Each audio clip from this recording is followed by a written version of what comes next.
আমাদের বাবুর ছবি দেখছো?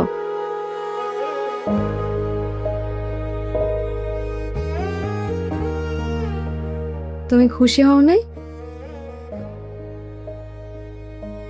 বাবা হিসেবে আজকে আমার সবচেয়ে খুশি হওয়ার কথা, কিন্তু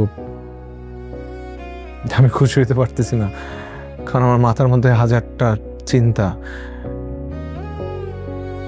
ওকে ঠিকঠাক মতো বড় করতে পারবো কিনা, ভালো স্কুলে পড়াশোনা করাইতে পারবো কিনা, পুষ্টিকর খাবার খাওয়াইতে পারবো কিনা আমি জানি না।